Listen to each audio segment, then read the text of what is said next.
100 years ago, monsters suddenly appeared on Earth. With their frenzied attacks, countless cities fell. The remaining humans retreated into few surviving fortresses, one of which is Fortress Number 54. The citizens were reminded not to leave the fortress and not approach the 9 mysterious abysses that suddenly appeared within. Falling in could lead to the underground beast lairs. Meanwhile, a silver-haired woman with ripped clothing was cornered by some bad men. One of these men told her that a lowborn like her should feel honored to study at the same academy as them. And it was all because their noble brother Kai is merciful. Kai gave her 2 choices, to let him have his fun or jump into the abyss herself.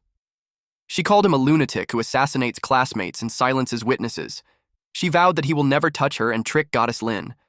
Kai realized that she knew something about him, but he's confident that the woman named Lin Ling will marry him obediently, since he had already thrown her brother in jail and she had no choice. He advised her to be a good girl and let him enjoy himself. That way, he'd spare her from the abyss. She stepped back and almost fell. That spooked her. The rocks fell all the way down. They heard a sound which made them nervous. A hand grabbed onto the edge of the cliff.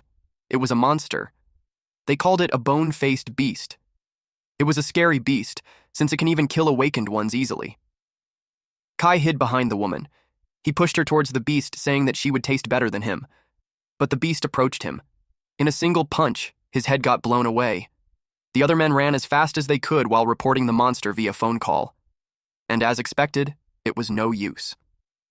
The monster caught up and stepped on one of the guys. And in a swift move, it grabbed the other and ripped it apart, making a fountain of blood. Upon witnessing that, the woman's legs weakened. The monster went to her. She felt helpless and just convinced herself that dying in the hands of a monster is better than being violated. But to her surprise, the monster snobbed her. It just jumped high to cross to the other side. It landed on the rooftop of a building. Meanwhile, a man was furious that his son died in school. He questioned the school's security. He was the principal of that school, and a woman and a man groveled in front of him while explaining that the underground monitors didn't detect any monsters climbing up from the abyss. They suspected that the bone face must have sneaked in from the outside. Their explanation of the monster hiding on the abyss walls and ambushing his son is nonsense to him, especially when bone-faced beasts have less intelligence than birds. He claims that they are just trying to dodge responsibilities, and he wanted whoever killed his son, monsters or humans, to pay. He ordered to track down that bone-faced beast. He wanted to find it and kill it. Consequently, the bone face was jumping from one roof to another. It went near the area where the faces of the monsters are engraved in a mountain. It was like the Mount Rushmore National Memorial, except the faces are faces of monsters. A silver-haired man, together with 2 bone faces, waited on top of the skull carving. The bone face reported to his master that he's back. The silver-haired guy named Lin Yuan called this monster Number 1 and knew that someone was tracking it.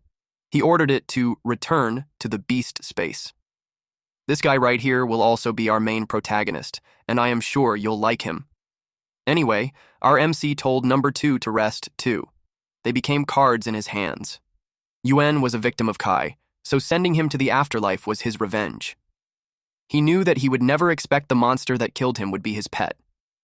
In the world overrun by monsters, where human ability users fight for survival, his trump card is having a monster capture system. Monsters that others flee from are all targets for him to catch. He ordered Number 3 to take him back to prison. He rode on its shoulders while it jumped from roof to roof. The B-class bone-faced beast is the strongest monster he ever captured so far, and he has 3 in total. B-class bone-faced beasts can not only kill ability users, they can even crush beginner awakened. But in that doomsday world, he knew it wasn't enough. They arrived at the prison walls. He made the bone-faced return. His top priority at that moment is to get out of the prison legally. He released another card and entrusted the rest to it. That card revealed a sexy female monster with 6 eyes, creepy mouth, and has several limbs from its back. A few days later, at the royal mansion, a red-haired girl tried to stop Ling. But Ling had no choice since her brother was thrown into prison, and if he accepts the engagement, Kai will release him. The red-haired girl named Ren Yule was sad that it's the only way. The Wang clan wields power in the fortress, and Kai has a powerful family, with his father being the director of the academy, and his brother is a 9th-tier ability user. She knew that no prey could escape his grasp. Ling was surprised. Yu was confused why there were so many people. Inside the room is where Kai's funeral is being held.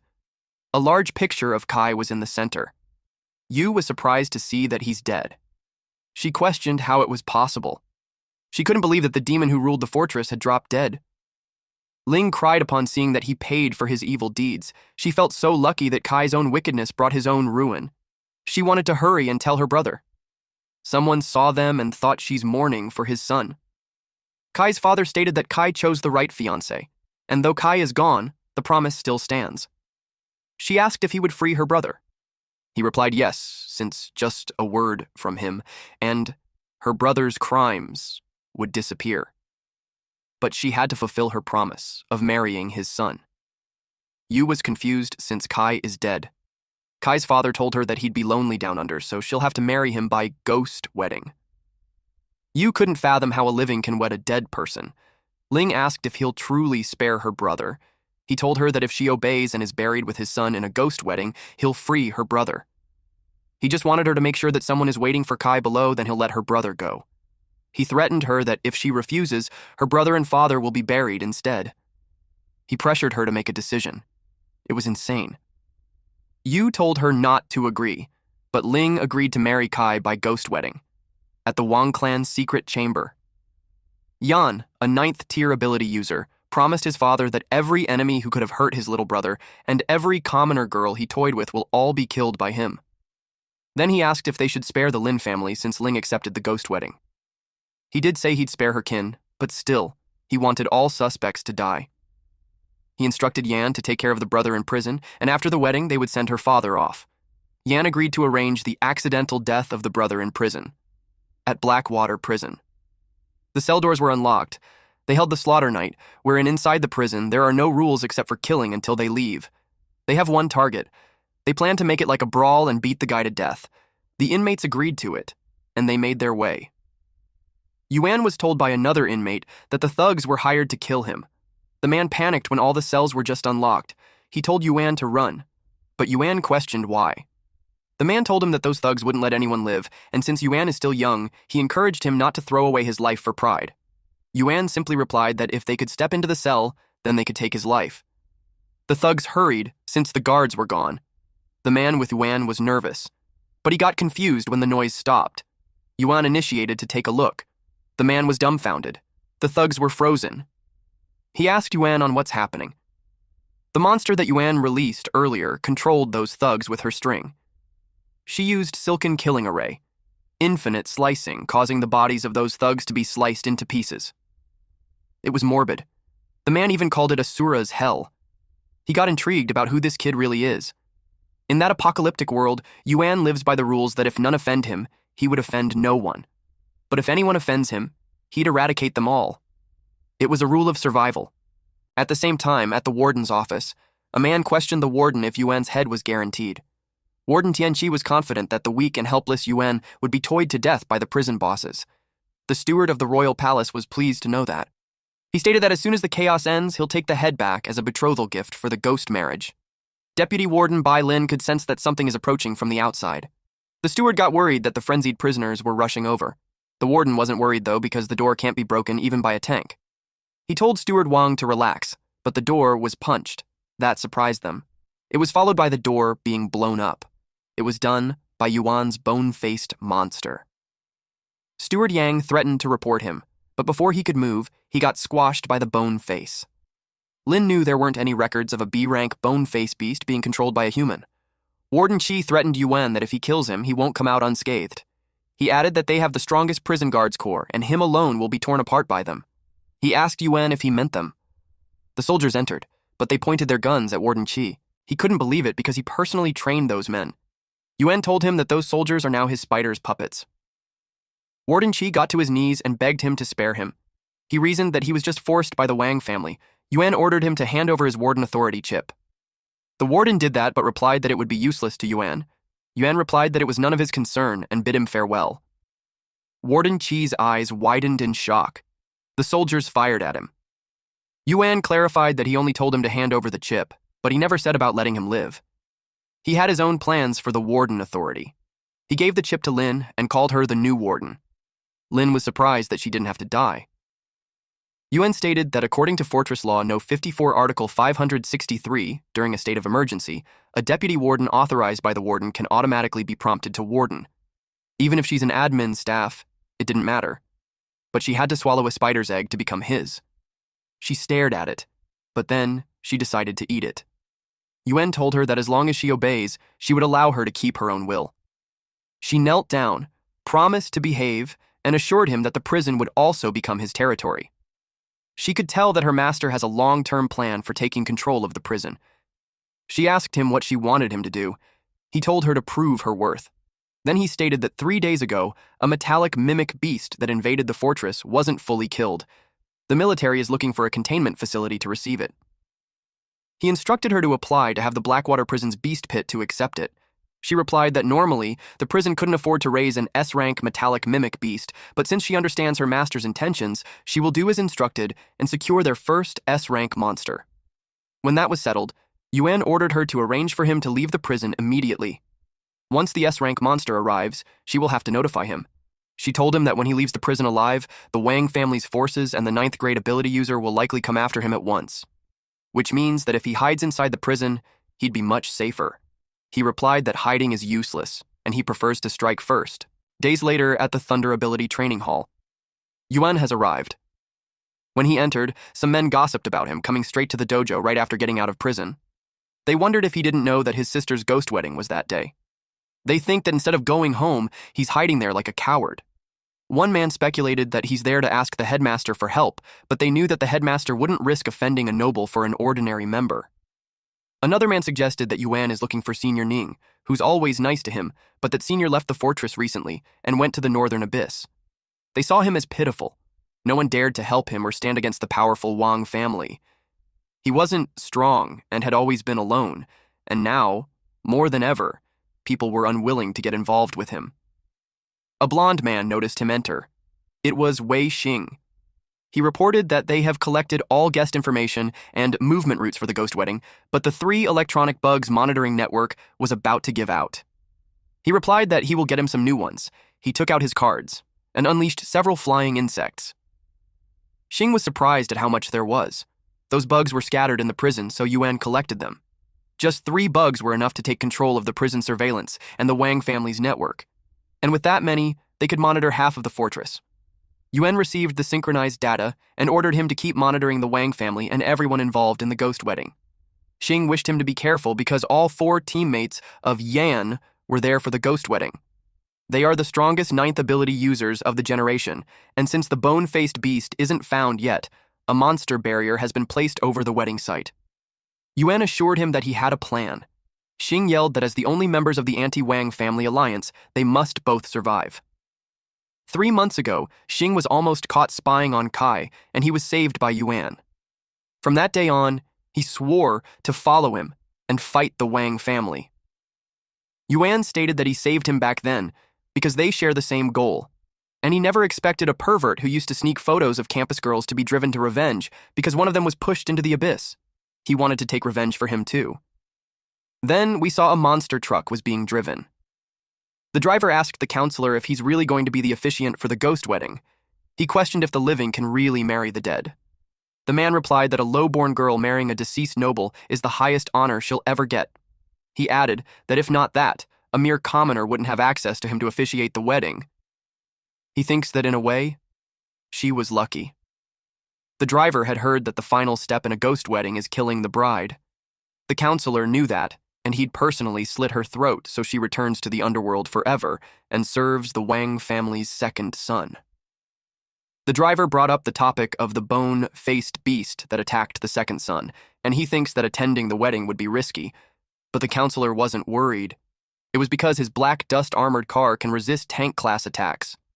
So, even if the bone-faced beast shows up, it won't break through the armor.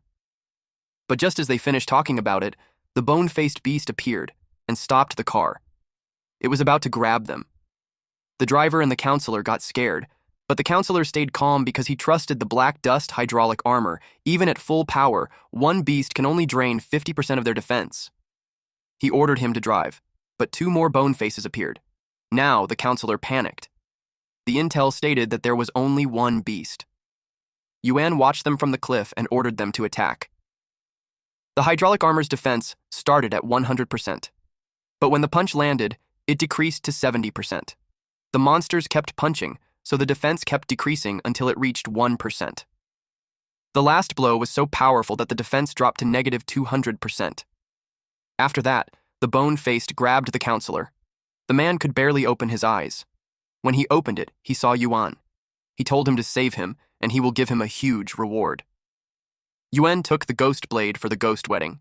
The counselor begged to be spared, but Yuan slit his throat, and he dropped dead. Then, Yuan called another monster, whom he called Shadow. A creepy monster with one eye, mouth crawled with several limbs. It opened its mouth, and some black mist came out of the counselor's mouth towards the monster. Then a shadow started to form. Using shadow disguise skill, Yuan was disguised as the counselor, which would last for 2 hours. He'd be the one to fulfill the ghost marriage pact. At the Narcissus Noble Cemetery, one attendee had heard that the ghost bride is really beautiful. One person replied that no matter how beautiful she is, she's still a burial offering. They knew that inside the fortress, the commoners are playthings of the elites. They heard a rumor that the killer of the royal family's second son is still on the loose. But they aren't worried, because the royals have hired some of the strongest 9th-rank espers of the younger generation, and they set up an inescapable trap. If the real culprit dares to show, they know it won't come out alive. They were surprised with a sudden explosion. It was the 9th Abyss Squad, and they threw ahead of a D-class monster skull of the underworld ram on the ground. Lightning told Yan that it's their gift. The people who saw him got excited. There's a rumor that he're about to awaken. The royal family had even promised him the right to massacre Civilian Zone K, where the bride's father lived after the wedding. That bloodthirsty maniac agreed without hesitation because of it. Yan was relieved to see him because with his presence, the ceremony's safety is guaranteed. He told Yin, the barrier master, that if even one monster appeared within the cemetery, he would kill him. Yin assured him that monsters below S rank can't move within his barrier. Meanwhile, Observer Yu is in charge of monitoring the cemetery, and if any monsters get close to the barrier, he'd know. To his surprise, something had appeared. He went off to handle it. He's great at psychic tracking, so they trust that he'll soon locate the controller of the monster. Yin claimed that the mysterious enemy is already doomed. A bug got zapped. Observer Yu believes that he's about to catch a big fish. With the bug in his hand, he used psychic tracking, and he had traced Xing. He went for him while planning to look into his memories to find the real mastermind. Unexpectedly, the world turned dark.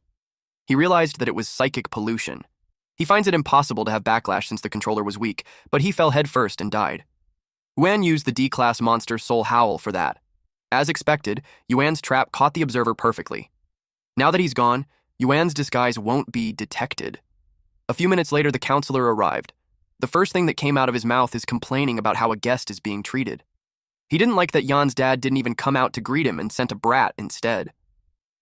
Yan apologized and explained that his father is busy with the banquet. He hoped for his understanding. Then he escorted him. The counselor wanted to see the bride at once. The audience saw that he arrived pissed. They wondered if the royal family accidentally offended him at the cemetery foyer. Lightning was worried that the scout hadn't returned.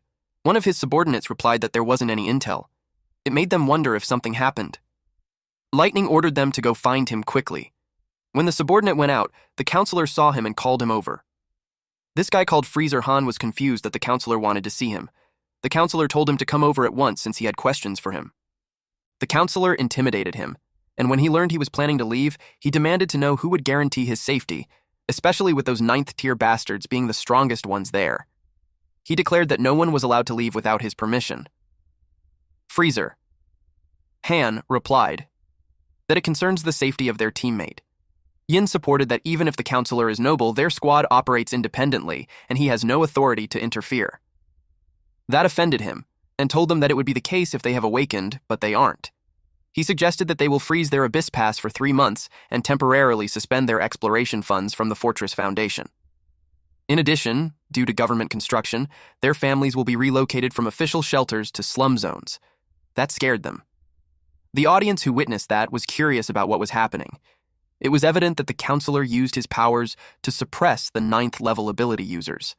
They realized that he is, as the rumors say, doing anything for his own benefit. Lightning heard that and replied that they got it. He had a dark expression on his face when he accepted that they would stay there and protect him with their lives. The audience started gossiping. Lightning was about to awaken, and Counselor Huang had targeted him. They think that for short-term safety, he created a powerful enemy in the future. The counselor yelled that no one cared about the future, and the priority was his safety. Then he called the Wang family's brat to escort him to the bride. Meanwhile, the father of Kai was looking at a mirror and told Ling that the officiant is about to arrive, so she better behave. Ling replied that as long as he keeps his word and releases her brother, there will be no problem. But if he breaks his promise, she threatens him that not even death will save him from her. He replied that he never breaks his word, and once the wedding is over, her brother would walk free.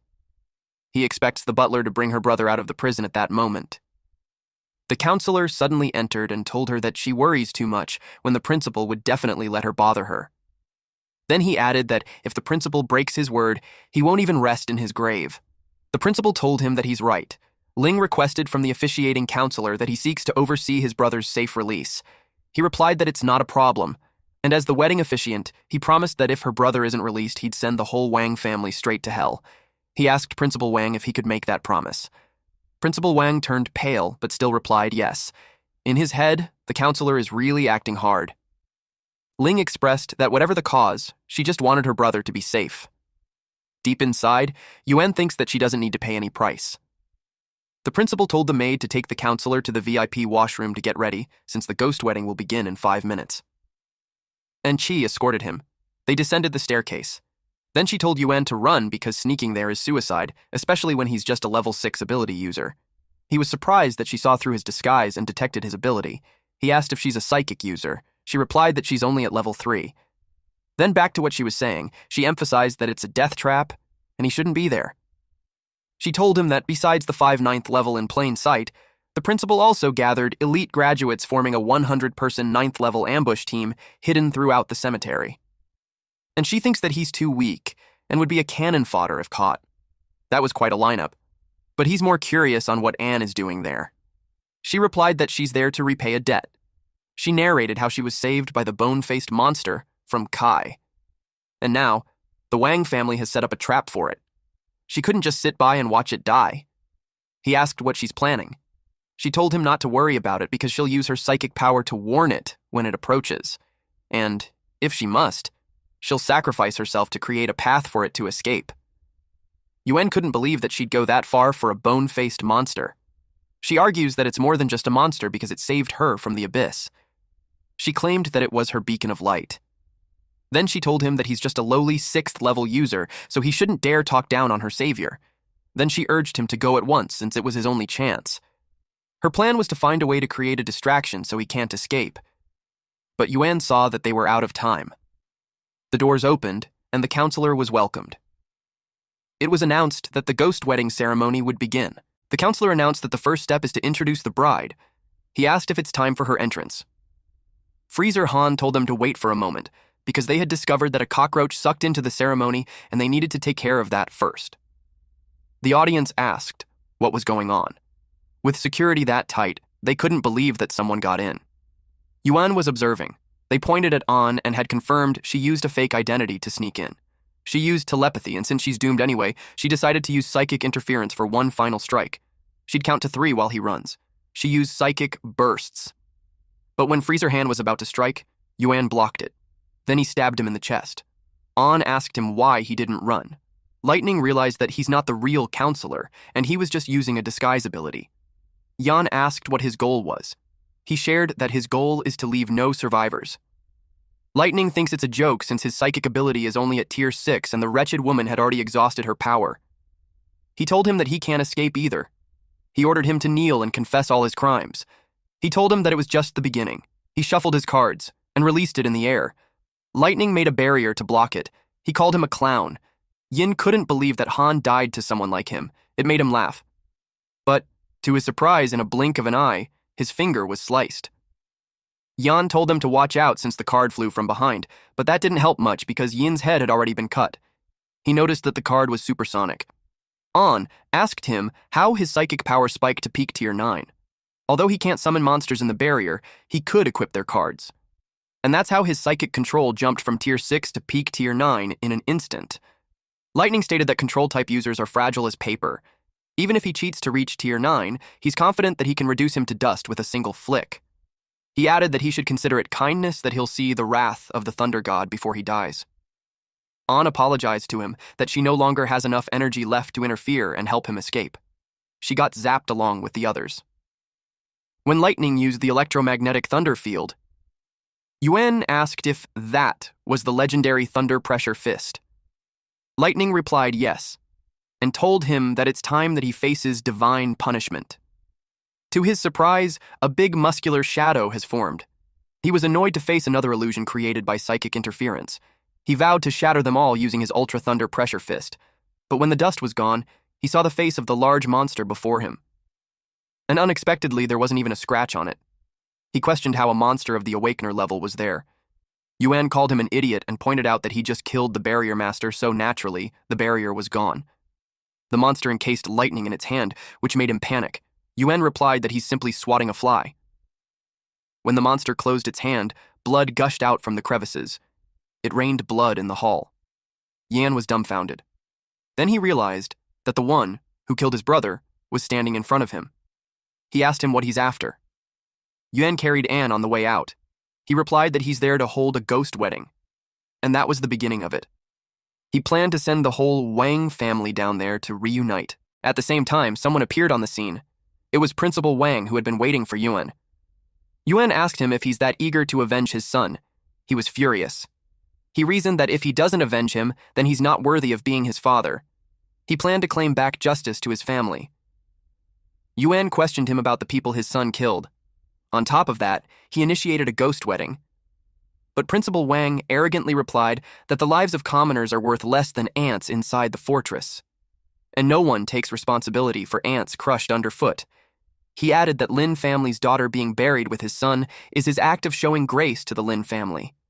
He told Yuan that he wouldn't be able to leave, so he ordered to begin the extermination.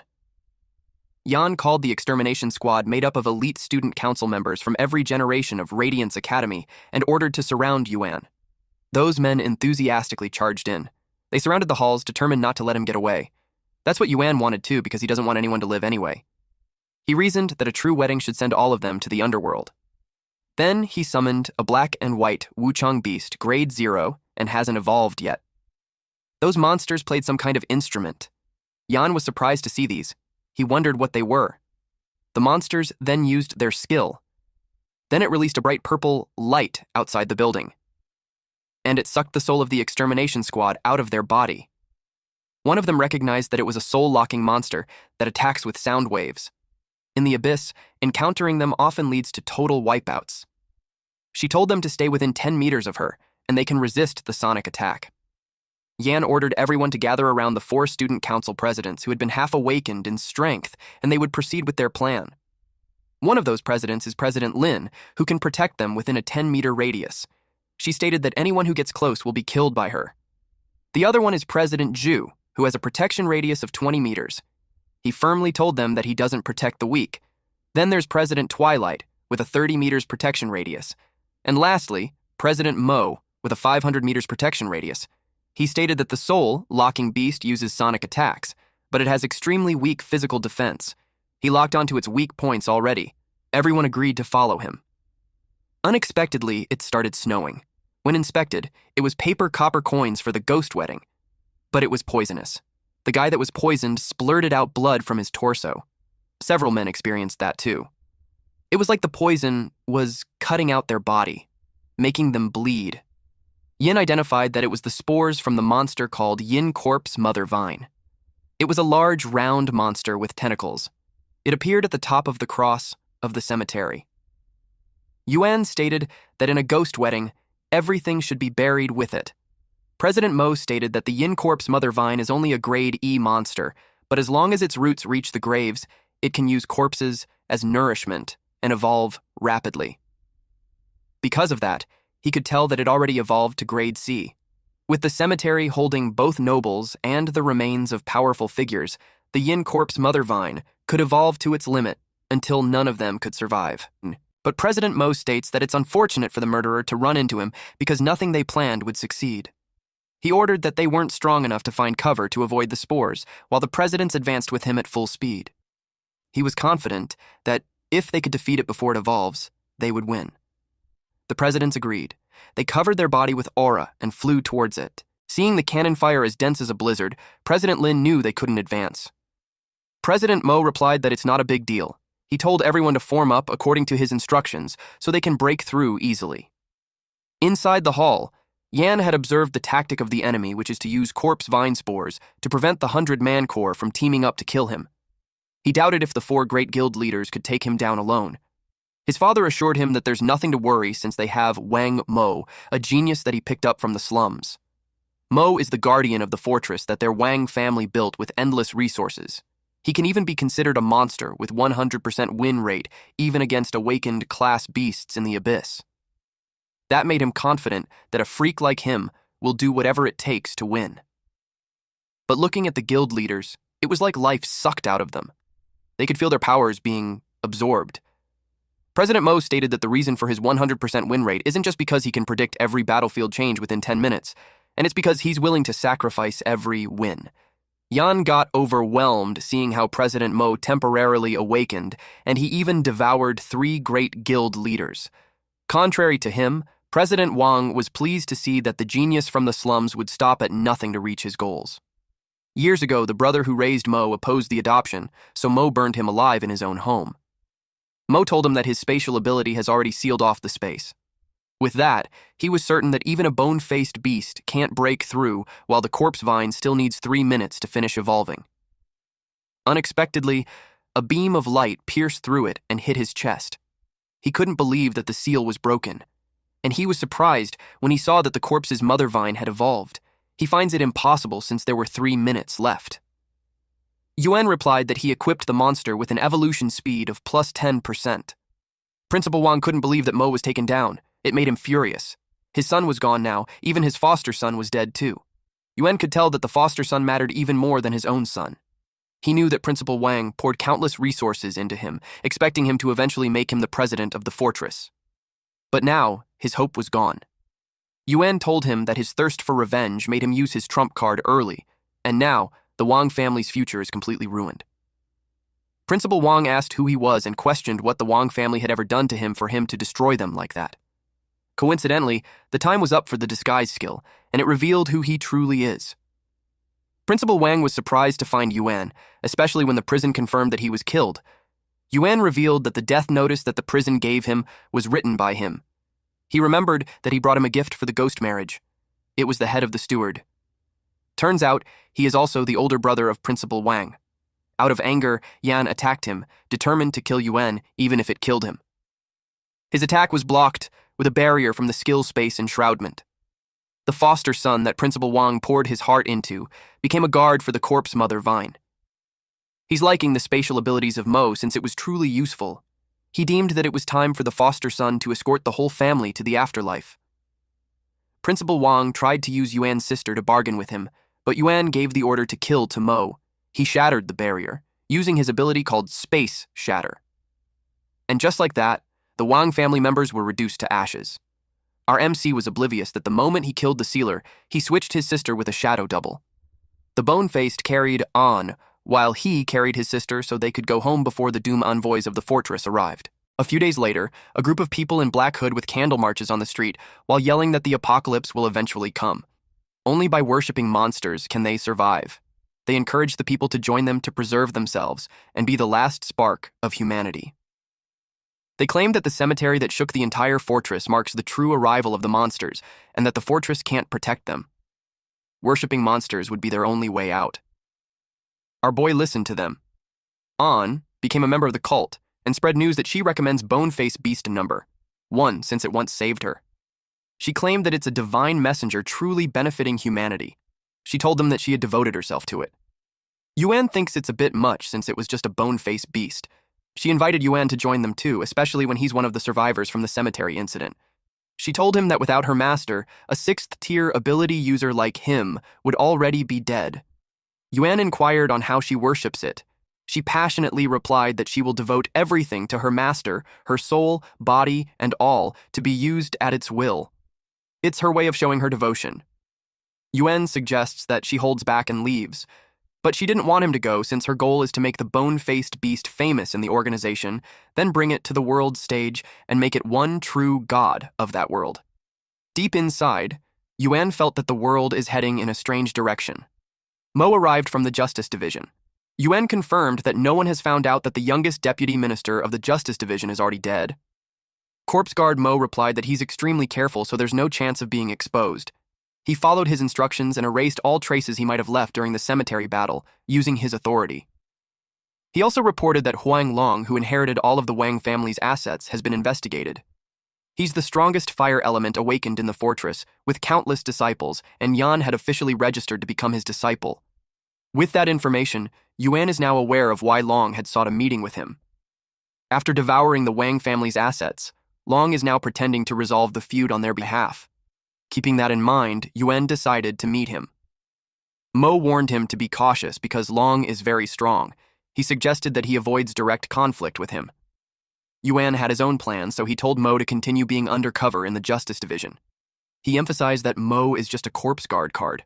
Mo replied that he's already dead and the life he has now belongs to him, his master, and he fully accepts that he may reclaim it any time.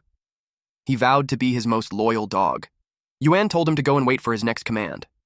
Yuan is aware that Mo's ambition is to control this fortress, but he became his 7 corpse vine subordinate cards. And because of that, Yuan had this urge to fulfill his ambition. With that, he's off to meet Huang Long. At the Fire Dragon Ability Hall, Yuan went inside. There were several men wearing red jackets guarding on the side, making a path leading towards the person on the throne. The man on the throne asked Yuan if he's the Lin family's representative. Yuan replied yes. The man stated that he had taken over the Wang family's assets as a mentor, so he had the duty to resolve their lingering grievances. He threw white clothing at him, then stated how Yuan's sister was supposed to complete a ghost marriage with the Wang family's second son. But the entire Wang family died during that ghost marriage incident, and even though the killer is unknown, he wanted Yuan's family to pay with their lives. Yuan recognized that the clothes were mourning clothes. Long told him that they have 3 days, and after that, their whole family of 3 must put on the paper clothes and burn charcoal to commit suicide. That's how he wanted to settle the matter. Yuan asked what would happen if he refused. Long replied that no one can refuse an awakened one in the fortress, and refusing an awakened one means paying a price worse than death. Yuan stated that he's as powerful as them too, and he already qualified for the awakened exam, so technically, he's registered as pre-awakened. And if Long touches him before the exam, he will be going against the legislative body of the Great Awakening exam, which means, even as an awakened one, he'll be executed by the fortress's doomsday envoys. The disciples were surprised to hear that. They thought that he was just a regular student. Long admits that he's a clever one for using the most highly regarded awakening exam in the fortress as a shield, but since he stepped into his turf, he knew he could just kill him and frame it to someone else. Yuan calls him a simple-minded fool and suggests that before he acts, he should think first. Yuan knew not to dare to come there alone. Long got triggered and he demonstrated his powers while claiming that all struggle and schemes are meaningless against a true awakened one. Yuan still insists that he can't kill him. This made long releases of more flames, but the disciples were confused because the temperature had rapidly dropped. Even if Long had exuded fire, the disciples at the sides were encased in ice. Long knew it was the glacier effect. He was impressed that Yuan had found an ice type awakened as his backer. A woman with a blindfold appeared. She asked Yuan if he wanted her to kill the old man. This woman is named Ning Xuan. Long is aware that the ice type awakened naturally restrains fire type, but he's confident since he's the strongest flame, and he'd do everything to turn them into ashes even if he burns his soul blood. Yuan knew that they would have to fight one day, but that time, he didn't need the help of his senior Ning. Once again, he reiterated that he wouldn't be able to kill him. He pointed out that if he attacks by force, with his senior sister protecting him, not only he will fail, but also, the Doomsday Envoys will execute him for disrupting the Grand Trial. He suggested they save their fight until after he awakened from the Grand Trial. Long was amused that he's confident that he'd pass the trial. Yuan replied that whether he passes or not, once he no longer has the trial's protection, he can strike him down any time. Then he left with his senior sister. Ning told Long that the extreme frost effect will end in 30 seconds. She warned him that if he touched his junior brother before the trial, even if she can't kill him, she'd still slaughter all his disciples. While walking outside, she told Yuan that she will soon head back down into the northern abyss. She pointed out that she protected him this time, but in the end, he would have to face it himself. She emphasized that cultivation must not be delayed. Yuan understands that, and he's well aware that she only protects him because she sees potential in him and values their friendship, but in the end, he only has himself to rely on. But he's curious as to why she'd return to the abyss soon when she just got back. She gave a vague reply that it's because the world had become even more dangerous, and even Fortress number 26 was at risk.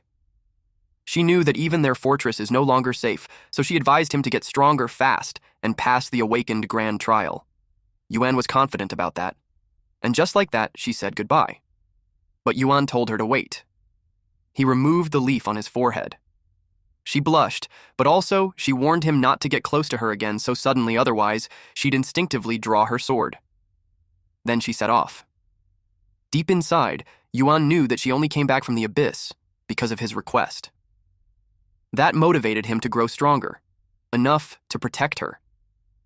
A black, shiny car drove by him. Lin alighted the car and reported to him that she had prepared what he had asked. Yuan was pleased to know that he judged her correctly, that she's capable of doing difficult tasks and accomplishing them in just a few days. She replied that it's her duty to lessen his burdens. She admits that there were bumps in the process, but after she threw the Keeman's wife and kids to the black prison, the man signed the contract. Seeing how she's ruthless and decisive, he could tell that the warden's position suits her perfectly. She invited her to the black prison to oversee the whole matter. Yuan made his way to the car at the black prison underground auction avenue. One of the attendees, a brown-haired man in a suit, saw a woman and asked why she's there too.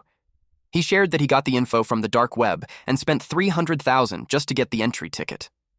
The woman replied that she didn't spend any money because her dad pulled some favors for her to get in. They are curious to know where the black prison got their inspiration this time. They could tell that a lot of good stuff was squeezed out of the death row.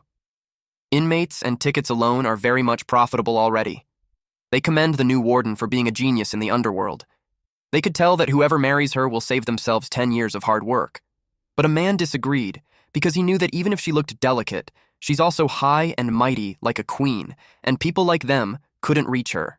Meanwhile, in the VIP room, Lin was kneeling on the floor when she offered her master the catalog for the auction for him to review. When Yuan reviewed it, he realized that aside from the treasures that they prepared from the black prison, she also managed to get loot from several major crime organizations. He praised her for it. She shared that she even lured them into adding items that her master specifically wanted to the auction list. He commended her for doing well. Their main goal is to raise funds so Black Prison can contain the S-class metallic mimic beast. But if he liked that, he could also get the treasure that he always wanted. She gave him a heads up that the particular item is expected to attract many competitors, and she can't guarantee that he will win the bid. She suggested killing everyone from the Shadow Thieves and stealing it. Yuan replied that there's no need for that and risk being discovered. And besides, he enjoyed a fair competition. He wanted to join the auction as a regular competitor. The auction started and she welcomed everyone to the Black Prison auction. She described it as the forbidden land of law and order. It was like a feast of end-of-the-world treasures from the dark. A fat man noticed her red knees and speculated that she was kneeling for a long time. The man beside her got triggered upon hearing that because he thinks that she is someone who stands above them all, so she won't kneel just to please someone. He wanted to think that she just bumped into something. The woman in front shushed them since the first auction item was coming out. Lin hands over the mic to the host. When they removed the red cover, it unveiled an old man strapped in a chair and gagged. The crowd were quite disappointed. The host introduced the old man. He is Dr. Mark, a death row inmate scheduled for electrocution at dawn. Hearing the name, the crowd immediately recognized that it was the serial killer who committed 18 murders. They find it disgusting, so they couldn't fathom that he was still auctioned. One person reasoned that it's because the man had never failed any surgery, and in their doomsday world where everyone fears for their lives, a top-tier surgeon like him is worth a fortune. One of the audience bids $2 million because his father needed a heart surgery. But another man bids higher because he needs to have spinal surgery. The host clarified to everyone that the starting bid for Dr. Mark is $50 million. It was surprising for everyone. Someone can be heard complaining that it's too expensive. A middle-aged man shared that his son suffered brain damage in the abyss, and so he wanted to have Dr. Mark. This man is one of the 10 great families of the fortress, the head of the Huo family, Huo Day. With that, he bids 50 million. A red-haired woman bids 55 million because their Shining Era Medical needs a top surgeon. This woman is the CEO, Xu Bing. Another person bid 56 million, but the others continued to bid, and it reached 60 million. Day was eager, so he bid 80 million. He told them to stop and understand that he wants to save his beloved son. Bing argues that she wants to save humanity, so she bids 85 million. That angered D. So he doubled the offer to 170 million. He threatened that if anyone dared to block his son's lifeline, he'd spend that money on his funeral instead. They could tell that the man had lost his mind. On the other hand, Black Prison hits the jackpot for a zero-cost prisoner who was sold at almost 200 million. Bing had a scowl on her face. The host congratulated Huode for winning Dr. Mark. He warned them that Dr. Mark's mental state is unstable, so they should use him with caution. Then he brought out the items 2, 3, and 4. Item 2 is the heart of an ice-type superhuman that was just executed. With perfect body compatibility, it grants Tier 3 ice abilities upon transplant. Item 3 is a female prisoner with hypnosis powers. She's a specialist for insomnia for the wealthy and could be contracted for 3 years. The item 4 is a personal hotel owned by an A-grade death row inmate. It has a built-in top-class club, refuge-level defense system, which makes it a perfect doomsday shelter. Each item started at 1 million. The crowd went wild. Different offers came through for different items. Yuan was pleased that they are on track on securing the 300 million security deposit to contain the S-class metallic mimic beast.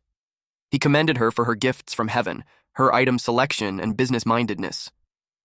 She blushed. Then she expressed her gratitude by saying that he can untie the ribbon on his gift any time. The spider monster appeared on the ceiling, feeling annoyed. Lin advised her not to be jealous since they all belonged to their master. Yuan told them to stop and go back to business. Lin reported that just as her master predicted, the first item was won by the Huo family, the main sponsor of the Fire Dragon Dojo. Their budget for the dojo is sure to be cut drastically low because of that. And more importantly, since the Huo family had forcefully taken the doctor, they made enemies. Yuan grinned, because he knew that the moment the Huo family supported the Fire Dragon Dojo, their fate was sealed. Moving on from that, he asked which item contains the material needed to evolve the abyssal silver spider. The next item on the auction is one of their highlights. It is the Blood Arat statue from the Hidden Thieves group. It was crafted by Hong, one of the 3 great sculptors of the apocalypse. Besides its artistic value, its main function is to provide cultivation energy within a 300-meter radius.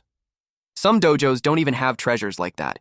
It's absolutely something all dojos and noble families dream of. The starting bid is 50 million. In addition to that, it can also cause certain monsters to evolve. Zhao Yuan, a 9th disciple, an awakened one from the Thunder Ability Dojo, thinks the Blood Arhat is the ideal gift to propose to Ning Xuan. With it, he knew that the Ning family wouldn't refuse. The crowd noticed him since he had been winning the previously auctioned items 2 and 4. Because of that, they could tell how the Zhao family is one of the richest noble families. They also gossiped that the Zhao and the Ning families already have a marriage agreement, but Xuan had always been against it. And with the Blood Ahrat, the Ning family could pressure her to agree. Zhao Yuan stated that Xuan is foolish for clashing with Fire Dragon Dojo just for the pretty weak boy, Lin Yuan. He felt relieved that he has good connections with Long because he's expecting that as long as he personally delivers Lin Yuan to him, things will calm down. But at that moment, he focused on winning the Blood Arat first and seal the engagement. Meanwhile, Yuan was actually baiting him, half a year ago at West Abyss Plaza. The Thunder Dojo Trial Disciple team was training. They complained that they have been kneeling forever, and yet the 9th senior brother leading them is still not there. It made them wonder if he's messing with them. One guy called him an arrogant, noble genius, but a twisted freak who enjoys tormenting weaklings like them. Zhao Yuan showed up flying. This guy didn't even apologize for being late. One of the disciples told the complaining guy to shut up because the 9th senior is already coming, and if he'd be heard, his tongue would be cut. Zhao Yuan apologized that he came late because of oversleeping. The complaining disciple muttered that the overly enthusiastic junior sisters from last night are to be blamed.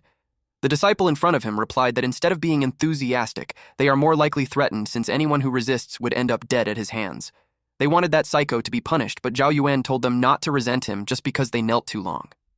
He arrogantly stated that to an awakened ones like him, born of noble blood, the low-born ability users like them are mere mortals. And mortals who resent gods shall face divine punishment. He told them that they are merely cannon fodder going into the abyss trial and will never have the right to feel anger towards a god. Then he warned them that Zhuan will be on trial and she is his. He warned them to stay away from her. He wouldn't even allow them to think of her. He let out a powerful strike, and that killed many of the trainees, just to demonstrate what would happen if they make a move on her. He was confident that in that world, no one can ever compete with him for anything. Back at the auction house, he was arrogant that none of them would compete with him because they are nobodies. He was confident that no one would fight him for the things that he wanted. Bing bid 60 million since their rehabilitation center needs the blood Arhat. Curator Liang Jin of the Blood Sun Museum bid 70 million for his private collection. Zhao Yuan bids 100 million. The other people in there were overwhelmed, especially when it's the third item to break 100 million. They commented that the Zhao family is wealthy and imposing. Bing bids 110 million. However, Jin wanted it too, so he bid 120 million. To crush him, Zhao Yuan dropped a 200 million offer. He knew that Jin's private museum was just an assassin training base. He threatened him that if he angers him, he'll burn it on the ground the next day. And as for Bing, he knew she couldn't fight him because her budget is only 190 million. Those two looked crushed. Zhao Yuan emphasized that whatever he wants, no one can take it away from him. One lady from the audience knew that the young Master Zhao had sealed the deal. As they expected, no one can beat the arrogant monster. Lin corrected them that it's not over yet because the VOP from the private room has placed a bid. It was 201 million. The young Master Zhao raised his bid to 220 million. The VIP bids 221 million. Young Master Zhao feels like the VIP is doing that on purpose, since he kept raising the bid by just 1 million. He started to feel annoyed, so he asked if the organizers won't even do something about it. Lin replied that it meets the minimum requirement, so the auction will continue. That pushed the young Master Zhao to bid 250 million. The VIP bids 251 million. The young master of the Zhao family raised his bid to 260 million, which led to VIP bidding 261 million. This went on until they reached 301 million. Since Zhao Yuan is getting pissed, he inquired who this VIP is. He stated that in the fortress, the Zhao family still holds some influence. He added that the item concerns the marriage alliance between the Zhao and the Ning families. He added that it's crucial for him to marry Xuan, so he told the VIP to show some respect and stop bidding. The VIP flashed on the screen, "Who do you think you are demanding respect from me?" The next message told Zhao Yuan to get lost. Zhao Yuan couldn't hold back anymore and told him that there's consequences of offending an awakened one. He didn't expect that his behavior would lead to the army pointing guns at him. Lin announced that the Black Prison has its own rules, and even awakened ones who break the rules will be suppressed by black radiation guns. She added that if he caused more trouble, he'll lose his bidding rights. He grits his teeth and bids 500 million. Yuan was pleased that he did that. With that, the trap that he laid was triggered.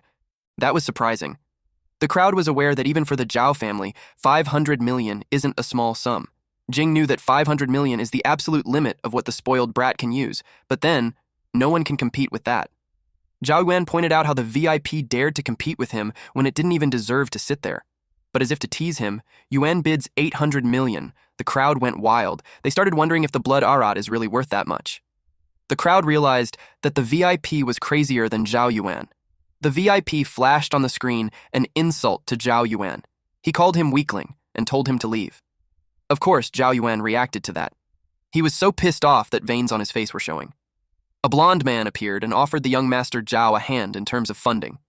The man introduced himself as the exclusive financing agent for the auction event. He is the middleman, ever-shifting Wei Xing. He added that he's also handling the loan services for the top 10 dark organizations. As long as Zhao Yuan has collateral, he can borrow any amount. Zhao Yuan was pissed at this loan shark agent trying to exploit the situation. Xing clarified that he's just trying to help him while earning a small commission on the side. And according to the information he has, Zhao Yuan had controlled the mines deep within the Zhao family's abyss, but the funds he can actually access are only 600 million. Xing also knew that, for some reason, the Zhao family desperately needed a marriage alliance with the Ning family, and the blood Ahrat was the key, so he suggested that if the young master used 2 of his mines as collateral, he would lend him 1 billion. At that point, Lin announced the second call. She asked if there's anyone who wants to bid higher. Xing prompted Zhao Yuan to sign and told him that the funds will be transferred immediately. The VIP flashed an insulting message on the screen to provoke Zhao Yuan. It made Zhao Yuan so angry that he grabbed the pen. Xing whispered to Zhao Yuan that he had intel suggesting the VIP couldn't spend more than 1.2 billion. If they bid that amount directly, the VIP wouldn't have time to mobilize funds, allowing them to end it in one decisive move. Zhao Yuan, however, questioned whether such an extreme measure was truly necessary. But he did it anyway. Everyone thinks he's insane.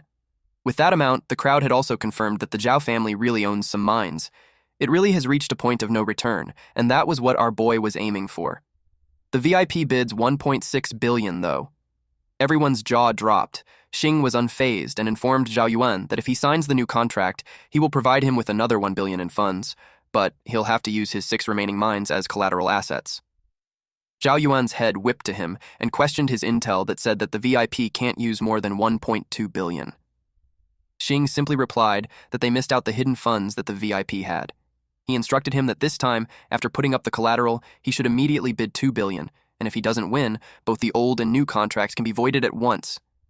At this point, Zhao Yuan is already fuming. Naturally, he'd signed the new contract. Eventually, the VIP fell silent. The people couldn't believe what just happened. They never imagined that the Zhao family would pay such a huge price for a marriage alliance. Zhao Yuan proudly announced that whatever he set his eyes on, no one can compete with him. Lin announced that he won. Xing congratulated him, and also reminded him to pay interest on time and ensure that collateral assets remain problem-free. He warned him that if he failed to do so, he'll encounter the entire fortress's dark forces, and that organization is deeply entangled with countless nobles. Zhao Yuan arrogantly replied that he won't default because he's a god, and once he gains Xuan, he expects to be the true god of the fortress. At the VIP room, Lin informed Yuan that the blood arat is a damaged artifact, and because of that, the size can be greatly adjusted. Before the auction, the spider evolution materials that Yuan needed were already removed, ensuring flawless evolution for the spider. The array carved into the blood arat was already tampered with by Hong's death row disciple. Once it's given to the Ning family, the cultivators will fall into madness, and the marriage alliance will completely collapse. Zhao Yuan immediately made his way to his chopper. Xing reported to Yuan that all the contracts have been signed. The mining rights have all been mortgaged to major dark organizations. And soon, information will leak out showing that those mines can no longer be exploited due to heavy corruption by shadow creatures. At that point, the major crime syndicates that issued the loans will pressure the Zhao family for repayment, and the Zhao family would be thrown into a massive vortex. Lin couldn't help but comment on how her master planned everything perfectly. She asked him what's next. Yuan replied that the seeds have been planted so they could just wait for it to bloom. He pointed out that their true enemy is the fire dragon, and Zhao Yuan was just the appetizer. The most important thing for him now is the trial of the awakened, which was about to happen in 3 days. The day before the awakened exam. Yuan got up from his bed. Someone barged into his room and started nagging at him. He compared Yuan to his sister. He got up and greeted Lin. Lin informed him that their dad messed up breakfast again, so he should just buy breakfast downstairs. Lin got her pharmacist license, so she's off to the Pharmacists Association. Their dad started comparing them again. He stated that Lin would earn over 10,000 a month and stand out in a crowd while Yuan is just a useless parasite. Yuan encouraged his dad to keep working hard like a laborer, then he went downstairs to get breakfast. His dad told him to wait to give him 200 yuan to spend.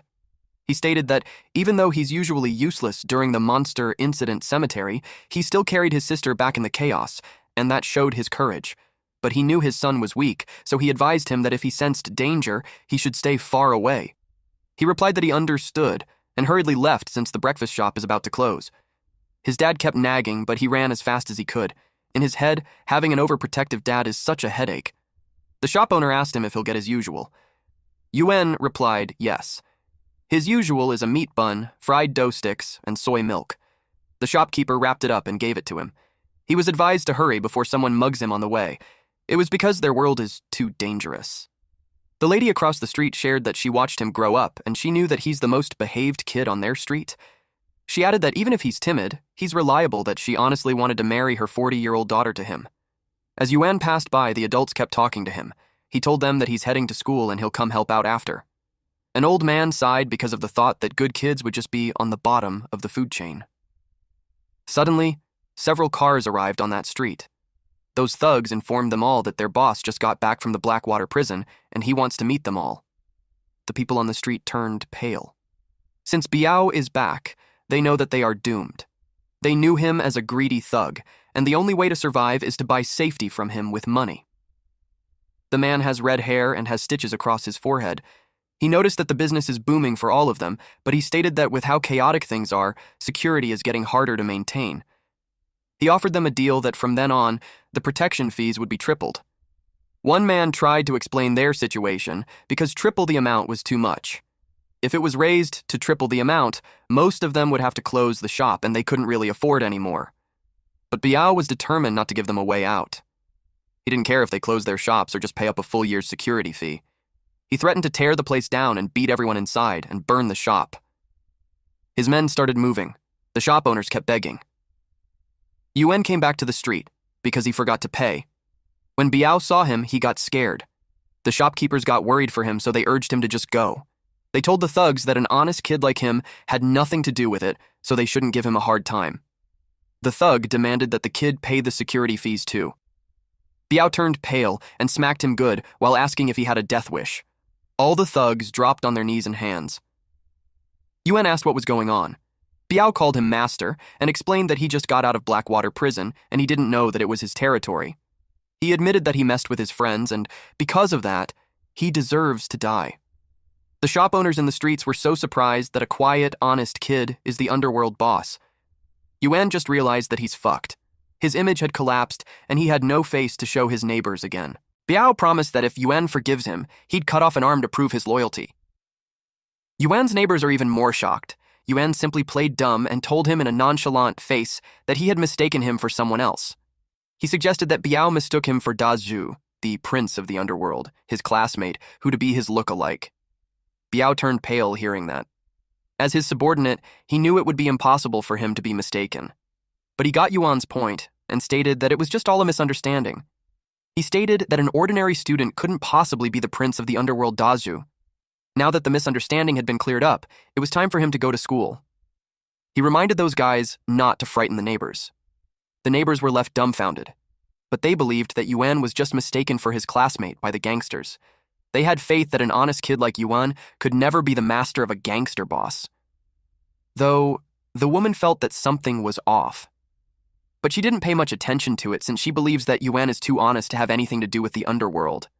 Little did they know, Yuan was just hiding and eavesdropping on them, and he's with the gangsters who were nervous at his presence. When that was settled, he glared at Biao and asked him who gave him the permission to call him master. That question was truly shocking for him. He admitted that the warden calls him master, but he realized he's not qualified to call him that, and he deserves punishment for it. Yuan was quite disappointed since he released him from Black Prison to accomplish great things, and yet, he's obsessed with collecting protection fees. He reminded him that his new job is to secretly protect his family and neighbors. They bowed to him and swore to protect the residents of Yongshan Street with their lives. At Jiawei Academy. Yuan was running towards it when the street sweeper called him. He was about to find him since the academy was short on temporary janitors.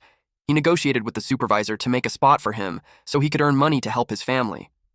He thanked him and told him that he'd find him after class. The uncle reminded him how it's a great opportunity for students, so he shouldn't miss it, especially when the pay is good. He was left confused when Yuan disappeared, but Yuan actually rode the car parked in front. He told someone to say what he needs to say quickly because he needs to rush back to school to ask for a leave. Xing reported to him that due to financial difficulties at the Fire Dragon Hall, they sold off some non-core assets. This led to Xing acquiring the Jiawei Academy, so the school belongs to Yuan now. Yuan thought about it. Xing had also initiated informing his dad of becoming the new principal. Since the man had raised a top-scoring, academically gifted daughter, they believe he has strong educational values, so the board appointed him principal for 10 years. Yuan was flabbergasted since the original plan was to give his dad a random idle position in school. All he wanted his dad to stop cutting fish at the supermarket. Xing replied that he left in such a hurry, so they had a misunderstanding. Yuan told him to let his dad enjoy it for a few days and then find a good excuse to remove him later. Then he alighted the car. He knocked at the teacher's office. and introduced himself. The teacher was happy to see him. She asked where he's been the past few days. She had been searching for him non-stop and couldn't find him. She knows he's an honest child, so she's worried that something bad must have happened to him. He told her that he's fine, and explained that he's gone because he had to take care of a relative who has been sick. She felt relieved to hear that. Then she informed him that she's going to be transferred soon, so she won't be able to look after him anymore. She reminded him to make more friends so he won't get bullied. Yuan was intrigued why she's leaving all of a sudden. The other professor glared at him and blamed him. They told him that Kai tried to cause trouble earlier, and Teacher Xia secretly stepped in to shield him several times. Because of that, she offended that director, so the director decided to fire her. That decision was made a month ago. They added that even if the Wang family is gone, the director is still the most powerful person at the academy. They were annoyed that of all people, Yuan just had to provoke Kai. Teacher Xia got mad at them for telling the kid. She told Yuan not to listen to them. Yuan assured her that if she doesn't want to leave, no one can force her. The teachers find it funny because he's just a poor kid and he talks big. He told him that it was Director Zhao who truly holds real power in the academy. They added that the entire school management sides with the director, so Yuan shouldn't think he can overturn his decisions. Yuan replied that there's no need to get his decision when he can just get lost, and he ought to fire the whole management team if they are on his side. 3 days later, the entire school management team was suddenly fired, and only Teacher Xia stayed. Under the sunny weather, Yuan took a nap on the rooftop. He was woken up by his classmate because a senior sister was furious. The senior sister had a fiery temper, so Yuan's classmate was worried that he might get whipped if he angered her. Yuan explained that he stayed late helping Sister Lu with her shop, so he decided to catch some sleep there. He thanked his classmate for waking him up. The classmate informed Yuan that the senior sister could have awakened on her own half a year ago. But she purposely stopped advancing to the next rank so she could lead the junior brothers from their hall to participate in the exam. She did it to help Thunderclap Hall win another awakening stone. So even though she has a fiery temper, everyone still respects her deeply. In the Abyss No. 9 entrance, the senior sister called them a bunch of fools who refused to improve. She scolded them for not arriving before the superiors arrived. This was senior sister Mu Rong-yin. She told them that the Abyss Awakened exam is extremely dangerous, and if they treat it carelessly like that, sooner or later, they will die with no corpse left. She also called out those weakling without real strength and only got the chance by selling their body. She was pertaining to Yuan. That surprised him. She approached him.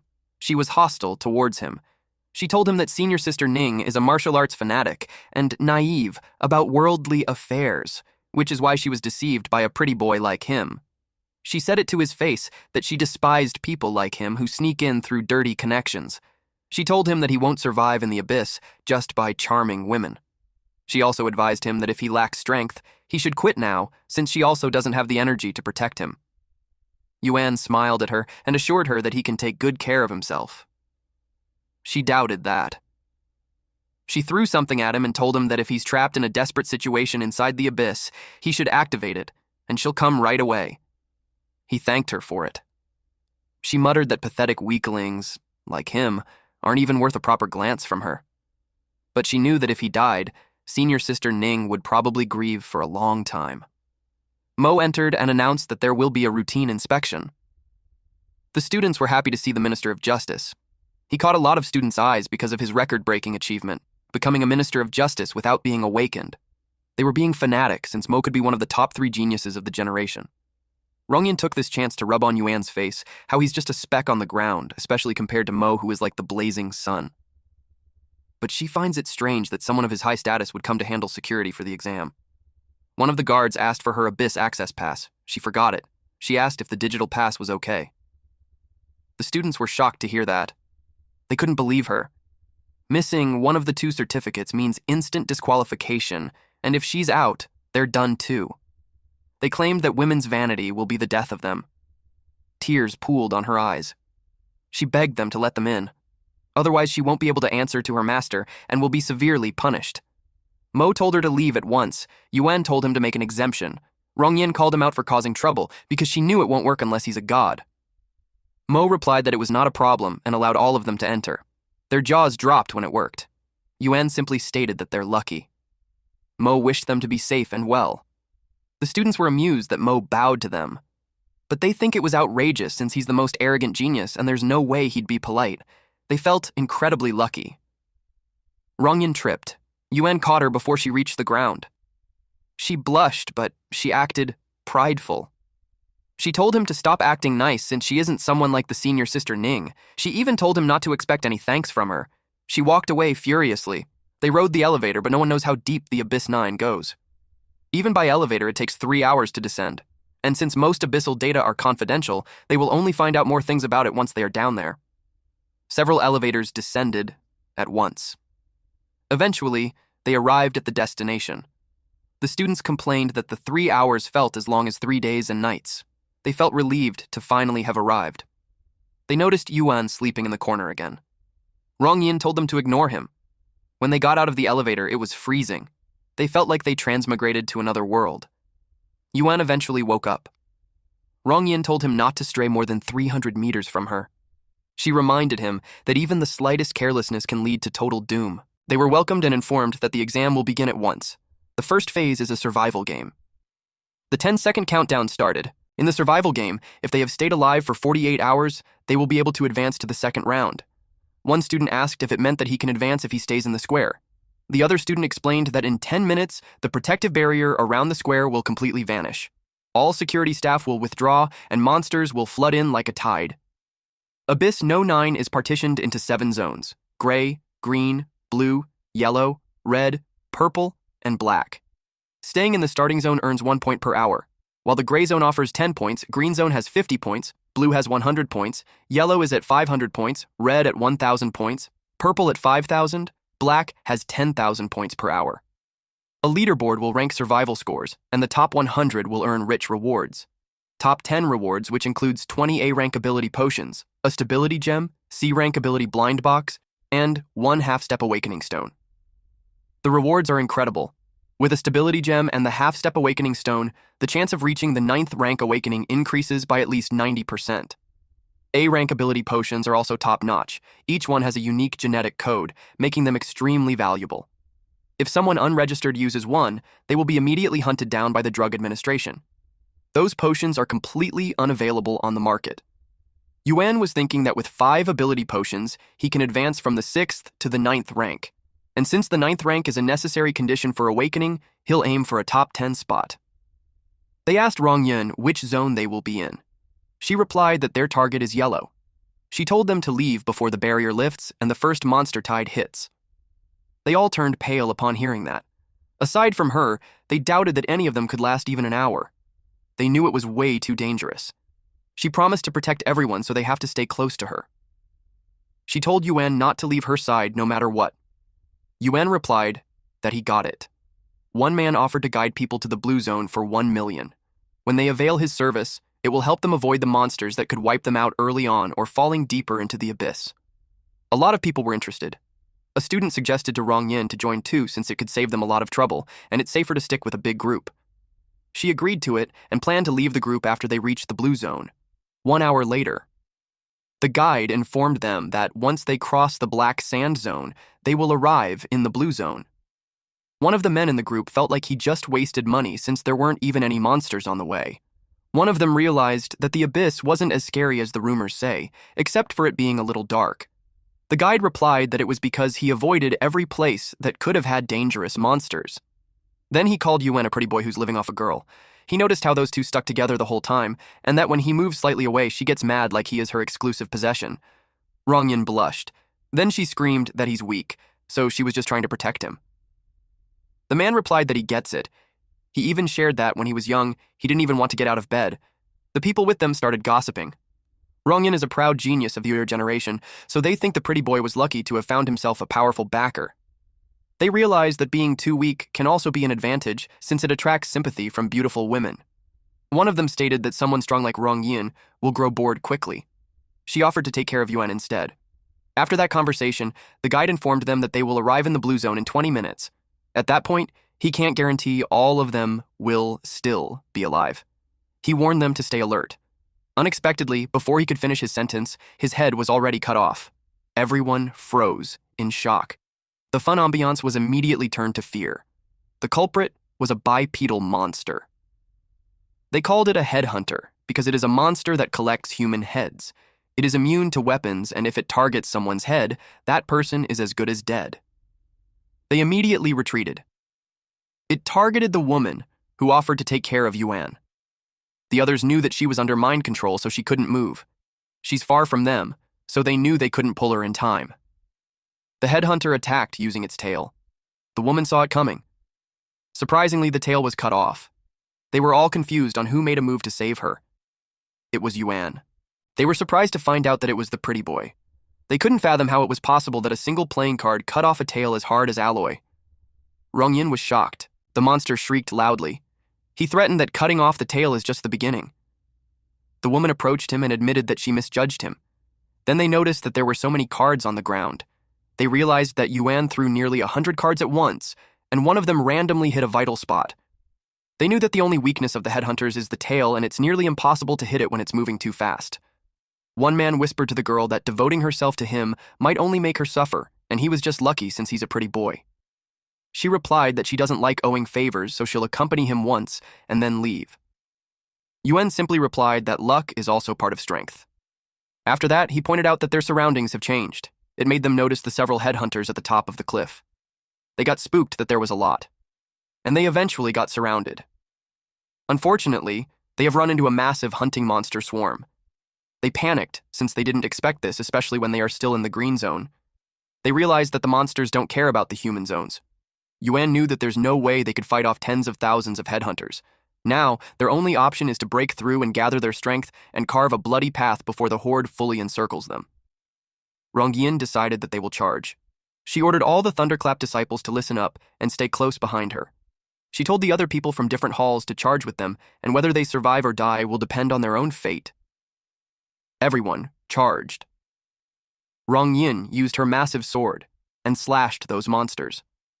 When they saw her, they couldn't help but to comment that heaven favors her to the point that she can slay a headhunter in a single blow.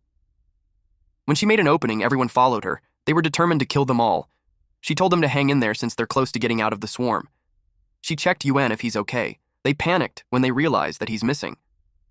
She got angry at those disciples because they were supposed to be protecting him when he's in the middle of the group.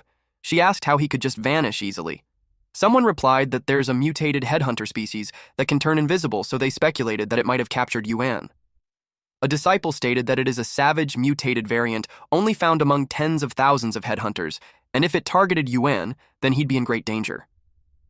Meanwhile, Yuan is at the top of the cliff asking someone if he's still going to run. He stated that invisibility is useless, especially when the wound that his card left on it was still bleeding. He's talking to the headhunter. Yuan even warned it not to think of stalling for time until the main monster horde arrives. He forced it out of the horde so naturally, he won't let it get away. He wants to capture it and add it to his monster army because it was a high-speed invisible assassin. The monster shrieked loudly. He challenged it to strike back. It charged at him so fast, it sneaked its tail behind him so it could behead him. Yuan saw it approaching. He controlled the rocks on the side and threw it at the headhunter. He equipped the evolved spider card to combat it. And with him nearing the awakening level, they had a wide gap in their strength. The evolution is still fresh, and the spider is unstable, and he can only equip it twice within 72 hours. But if he obtains a stability gem ranked in top 10, he'll be able to use the card without restriction. His plan was to capture him first. He had done it easily. The monster turned into a card. His next move is to leave before the other monsters arrive. But he noticed something. Someone had arrived. They were a group of people wearing a distinct uniform. They went there because of the mutated monster's aura, but they were puzzled that it had vanished. These people are the top 5 awakened beings from the rank 1 hall. Black Gold. They suppressed their power and snuck into the abyss, working together to drive the monsters and triggered the stampede just so they could hunt the invisible mutated headhunter. With all those efforts, they wouldn't just let it escape. Yuan hid behind a rock and eavesdropped. He knew that the Black Gold Hall follows a dark path and was reserved for only the elite. Seeing that all 5 top awakened beings are there, he knew things just got serious. One of the men from the Black Gold stated that the mutated monster determines the future of the entire fortress, so they had to capture it even if it meant killing every contestant. One of them assured him that it won't be able to escape. They trusted that it's just nearby. He ordered them to search for it, no matter what it takes. Yuan realized that he can't stay hidden any longer. The man ordered everyone to split up and start from the rocky forest ahead and begin a thorough search. When they left, Yuan felt relieved since he'd be safe for the time being. But it made him curious as to why the mutated monster was so important. Then someone approached him and asked if he thinks he's safe now.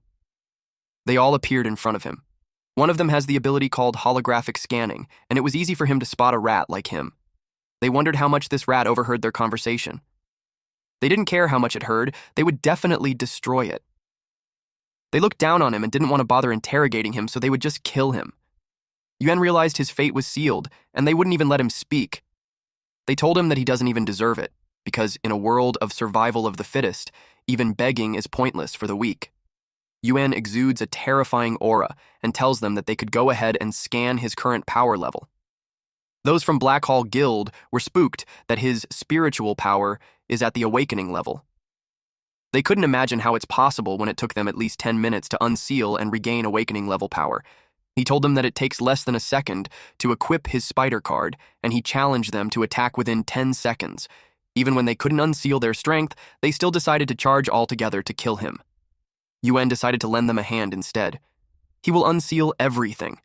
He used psychic integration on them, and bodies were cut into cubes. They turned pale. Yuan used too much psychic energy that it just didn't break the seal. He disintegrated the body too. One of the Black Hall members was still alive, so Yuan decided to interrogate him. He told him that if he behaves, he will spare him. The man was prideful since he's a dignified high-rank awakened. He refused to be toyed with, so he ran away.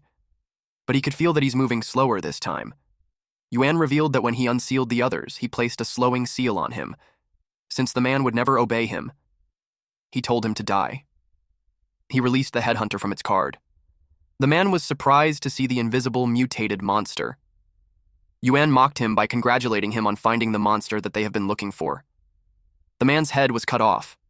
The headhunter came back to Yuan while dragging the man's body. Yuan was determined to find out the secret of the headhunter sooner or later. He used the corpses as fuel for his corpse vine. It absorbs the energy from the headless bodies. The fresh corpses of awakened beings are rich in energy. Yuan expected that before the exam ends, it would be enough for the corpse vine matriarch to evolve once more. He decided to go back to his group. When he reached Rongyin, she carried him like a princess, while reminding him not to go more than 100 meters from her. She uttered that if she hadn't turned back and found her near the monster tide, he'd be dead without a grave. Yuan thanked her for not abandoning him. He reasoned that he had hypoglycemia and fell down because of weakness. That is why he couldn't keep up with the team. It made him blush when she urged him to hold her tight because they are about to speed up. They need to shake off the monster's tide quickly. The disciples behind them ran as fast as they could while thinking that they're watching a couple flirt. They started thinking that something must be going on between them. They felt jealous that Yuan was being protected by the goddess. They sped up. Yuan informed Rongyin that his hypoglycemia was gone and he could walk on his own already. But she shushed him. She could tell something was behind them. A black miasma chased after them. She told them that aside from monsters, there are also disasters that cause confusion, so everyone must stay alert. The black miasma wasn't a monster, but a disaster. She told everyone to stay sharp and speed up to be able to get out of the area. Yuan realized something about it. Thank you all for watching. Please watch this next Giga Chad video, and I'll see you guys next time. Also, support the channel by joining the Summon Club membership. You can also support by just liking the video and being awesome.